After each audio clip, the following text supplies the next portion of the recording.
Assalamualaikum warahmatullahi wabarakatuh. Hello everyone, my name is Vina Rohmatika.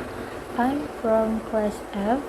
In this video, I will tell you all a short story about the virtue of intention. Once upon a time, the land of the children of Israel was struck by a great famine. There was a worship expert from among the children of Israel who was very concerned about the condition of his people. He then walked out of his house to find a way so that his people could be freed from the famine. What can I do to help the Israelites suffer from this great famine?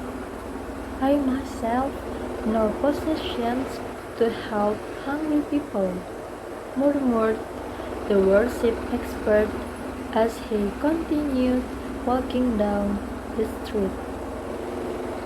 In one place, he found a child of a dun.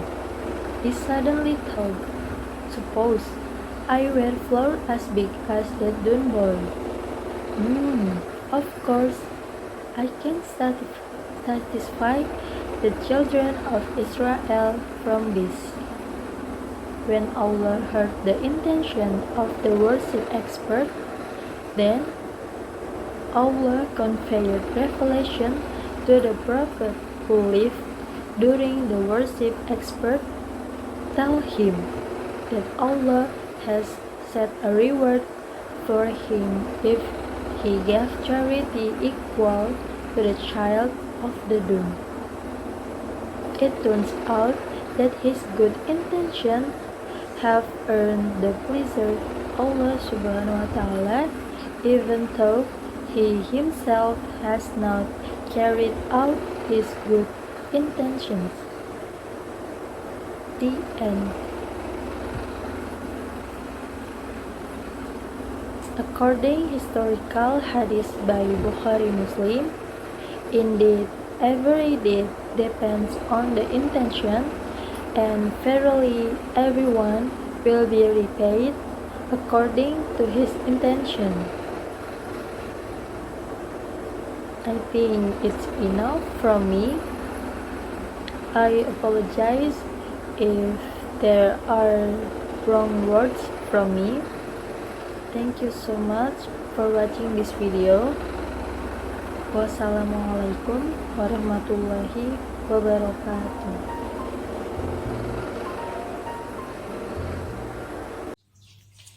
Assalamualaikum warahmatullahi wabarakatuh. Nama saya Yusuf Abdillah, dan di kesempatan kali ini saya akan membacakan puisi karya Jalaluddin Rumi yang berjudul I Was Dead. Puisi yang saya baca merupakan versi dari translasi bahasa Inggris. I was dead. I came alive. I was tears. I became laughter. All because of love. When it arrived, my temporal life from then on changed to eternal. Love said to me, "You are not crazy enough. You don't fit this house." I went and became crazy. Crazy enough to be in chains. Love said, "You are not intoxicated enough. You don't fit the group." I went and got drunk. Drunk enough to overflow with lightheadedness. Love said, You are still too clever, filled with imagination and skepticism. I went and became gullible, and in fright pulled away from it all. Love said, "You are a candle, attracting everyone, gathering everyone around you. I am no more a candle spreading light. I gather no more crowds. And like smoke, I am all scattered now."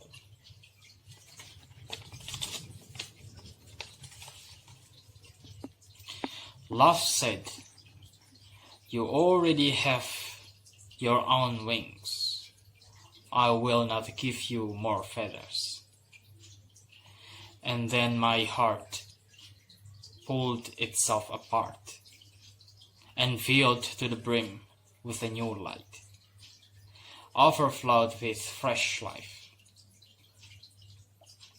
Now even the heavens are thankful that, because of love, I have become the giver of light.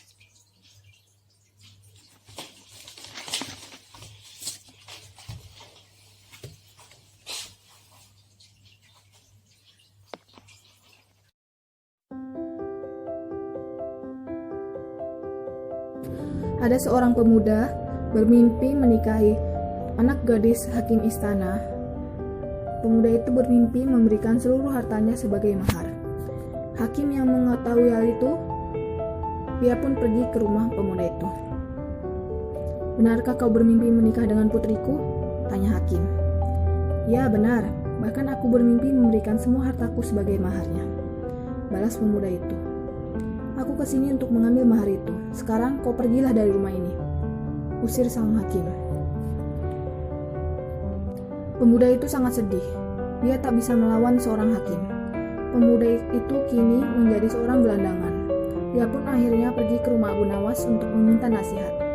Sesampainya di sana, sang pemuda langsung menceritakan masalahnya. Abu Nawas berpikir sejenak. Aha, ia berhasil mendapatkan ide. "Besok pagi, datanglah ke sini lagi. Bawalah peralatan seperti linggis, batu, dan tongkat besi," ucap Abu Nawas. "Untuk apa semua alat itu?"